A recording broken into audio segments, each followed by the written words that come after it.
ARESxGOD here, or Fat Saitama, because I'm bald again. It's time to talk about Hell's Paradise, final episode 13, which thankfully we are getting season 2. It's been confirmed. I don't have the date yet as of recording this video, but we really need that season 2 even more after how this episode ended. But even without this episode, there's no way they could have solved anything in just one more episode left. But I'm also really curious if we're gonna get a full adaptation. We're gonna talk more about that towards the end. This is a very good cutoff point with this episode. I'm glad we had Shion, or I am the storm that is approaching, Virgil coming in at the perfect timing here. And there's some huge cliffhangers and interesting twists if they're going with a plot point here. So anyway, let's get into it and talk about it. Now, it picks up straight from last episode. Virgil / Shion coming in, saving them, full on thinking about getting revenge for Tenza, Jujun being the one that killed Tenza. And I gotta say, Shion is probably one of the best parts of this episode, not just with his fighting skill, but I really like how calm and collected he is. Even when he's angry, he's still very calm and in control. We have seen characters losing their mind, so to say, to anger, but him having this fixed like a bull mentality, in a way, tunnel vision mind, he did very well here. And even towards the end, I liked him being able to calm all of the others. But before we get to that, we see, unfortunately, it's gonna be too late for Senta. He's dying this episode, and he actually dies, but he still helps a bit, as much as he could, with Yuzuriha trying to make him comfortable. Shion fighting Jujun like really well. I really liked that fight and how much in control Jujun was, but he was still overexerting himself quite a lot. All of the characters so far, even though they have taken a few steps into the Tau power system, they're not even close to mastering it, and it's taking quite a toll on them. But I liked his determination. He actually got infected with those flower things by a scratch by Jujun, but he instantly, no hesitation, started cutting himself to get the flowers out, so he wouldn't die, even though he was losing a lot of blood because of those cuts. But hey, at least he was still alive there. Now we have Sagiri wanting to help. Yuzuriha, I like her honesty. No, I'm good, I'm very tired. Now this is where we have, I don't know, Nurugai. Somehow it seems like her Tau is like a recovery based Tau, because when she started hugging them a bit, they recovered some stamina and energy back. And even thinking with they discovered this with Shion when she randomly hugged him and he got some energy back. I'm really hope we're gonna have an episode later on in season 2 when somebody's gonna break down the power system, the interconnection between them, the compatibility. Even here, Shion was like a natural enemy against Jujun. Poor dude, he was facing everybody that wasn't compatible with him. This is why I hope we're gonna expand a bit more on the power system over here. But after that, we have Yuzuriha being Yuzuriha. They started using her mucus to protect themselves from the flower infection thing, the scratches. And Sagiri's like, do you really have to lick me? No, but I'm still gonna keep doing it. It's like, I love Yuzuri. Now we have Shion seeing how good of a fighter Sagiri is, how much she has improved, even saying she's faster and better than him with the sword there. But he still has the experience and technique. While she might have more raw talent, he has trained more and he's more calm during a fight. And this is something that Sagiri lacks quite a lot, and I'm glad he's here to help all of them. Now the fight was awesome. Jujun was even throwing some laser show attacks there, Shion cutting its legs to bring him down. And I liked how he started focusing that hate, that revenge to get for Tenza, but also him not forgiving himself, that self-loathing a bit, blaming himself for only being able to run that time when Tenza stayed behind to save their lives, the feeling of powerlessness. And I feel like that pushed him forward a lot more here, started focusing his Tao in the blade. I really like, it feels like this technique reminded me a bit of Bleach, which we're having Bleach back. I'm very excited. But they wanted to go for the stomach, the heads, when you have those two bodies there. You see the tendon, the stomach, but Senta realizes, and in his final dying breath, they're screaming, telling him, cut the oval, the center of the plant, or the petal arch. That's the weakness, because he, back in the days, he used to read, learn a lot, as we found out, and thanks to him and his final effort there,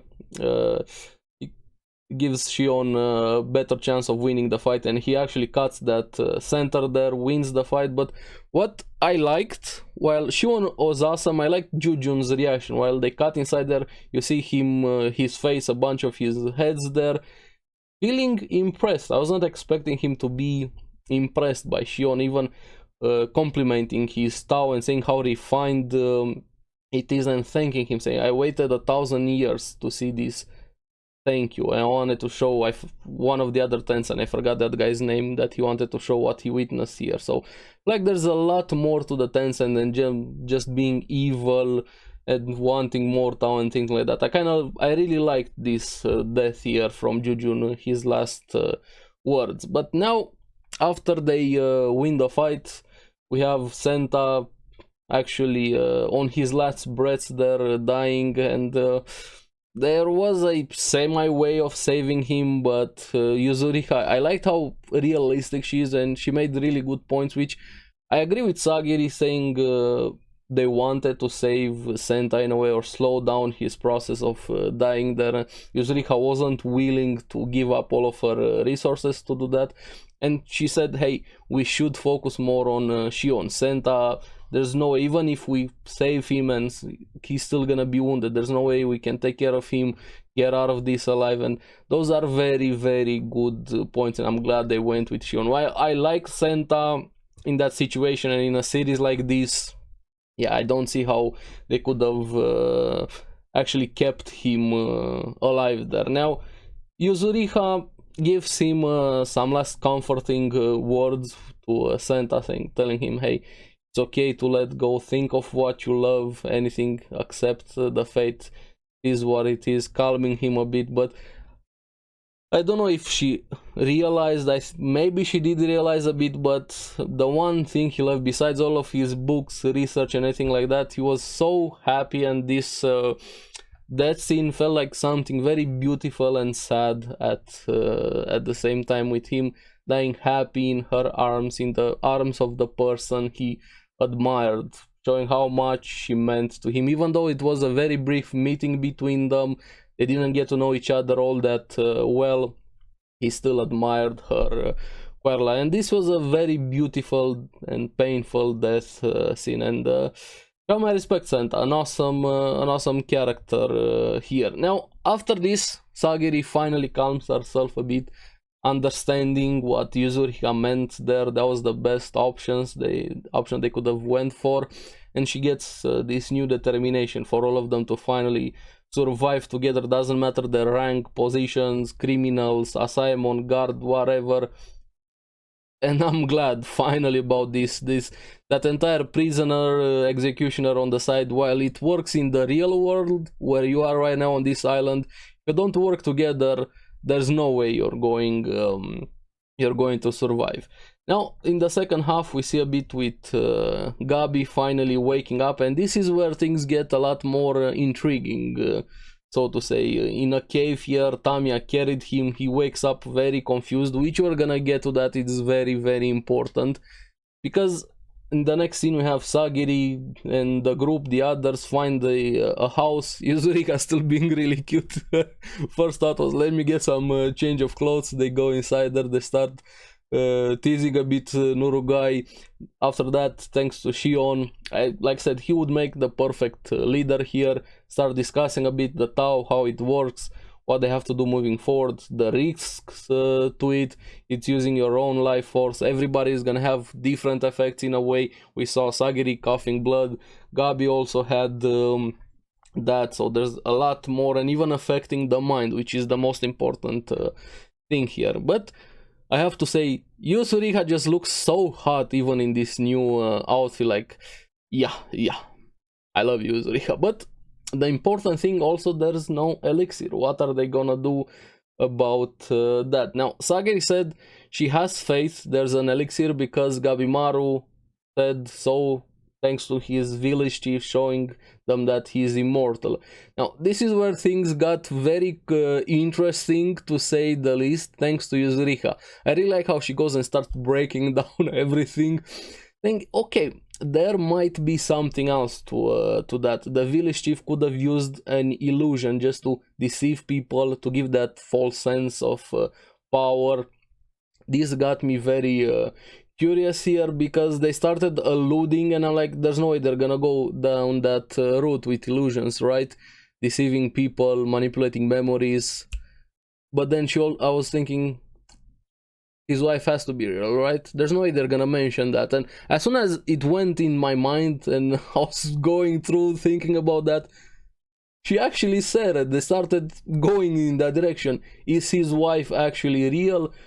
Maybe the village chief used it to keep somebody in control, because fear is not always the best thing. You have carrot and stick, and for some people the carrot works better. And no, I'm thinking she has to be real. There's no way. This feels like a red herring. Maybe the elixir thing, it's probably real. That guy deceived them. I don't know. Could have been 50-50 with the guy, but there's no way his wife is not real. I'm not believing that, even if you're gonna show me. This is me copying, but yeah, I don't know. The wife has to be real. But the bigger issue that happened, not just them leaving that question in the air, which I'm really curious, which side do you guys lean? Is Gabimaru's wife real? I really hope she is, because they're perfect for each other, and I don't want to see a romance between Gabimaru and Sagiri. We're gonna get a bit to that. But yeah, let me know in the comments below. Of course, if you have read the source material, don't spoil it. Now, after that, we have the bigger thing that happened. Gabi, after he woke up, he has memory issues, so he basically reverted back to his state before he met Sagiri. So all of the character development, so to say, his personal growth, his new outlook on life in a way, and even probably before he met his wife, so he doesn't even realize that his wife is real. So him using that much Tao affected him very, very much, like a lot more than just coughing blood here. So he's right now back to being Gabimaru the Hollow. He goes full on Among Us between them. May was the only one that sensed he's not okay when she looked at him at his Tao, seeing that part of his head's Tao is not really there. He's probably gonna make a recovery, but it's gonna be interesting how they're gonna handle that situation, and when all of them realize he doesn't have any memories, because right now he's staying with them just to gather information and play along. But how long is that gonna last? I don't know. This is why I'm really glad we're getting season 2. Now, after that, in the next scene, we have Shion talking a bit with Sagiri, and him assuming, hey, you love Gabi? No, that's not that type of relationship. And I'm glad she said it herself. What she feels for him is not love, romance type of thing. It's more like respect and seeing a bit of a connection with him, being worried about him. They helped each other quite a lot to move past some blockade, some trauma they had in previous episodes. They're very good for each other, but not in a romance. And this is why we see her saying, I don't know what I am doing. She's worried about him, and she believes that his wife is real, and hopes at least that's the case, because that would be too sad, and believes also in him, which I'm leaning towards the same things. I believe also. I really hope she's actually real. But yeah, I love the relationship, Sagiri and Gabimaru. A lot of things happened this episode, a lot of setup for the future. I love the fight. Shion is an awesome character here. I loved Jujun's death. A lot of things. I don't know what to believe, but yeah, his wife has to be real. Now, there's also an end credit scene right after the ending song. Watch it if you haven't, and then come back to the video. We see a message from the Shogun to the leader of the Asaemon.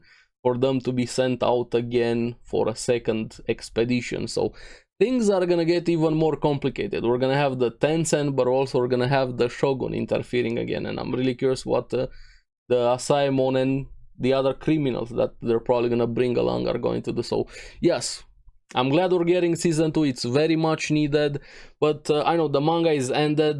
I think from what I talk to people that have read the manga, non-spoiler wise, I think we need like 20-30 episodes more, so maybe we get one more season and then another one. I don't know. Hopefully we're gonna get a full adaptation. I'm really curious. So yeah, I don't know the date when. I'm happy you're getting season 2. Let me down in comments below what you guys thought about the episode and also the series overall. If you're anime only and you have read the source material, how was the adaptation so far? And as always, thank you very much for watching. Remember to like and subscribe, helps me quite a lot, and you guys get the latest videos on the series that I follow. Make sure to check out the podcast Because Anime, and check out the last 2 videos, best anime from spring 2023, new anime and sequels. So I'm gonna see you again in the next one.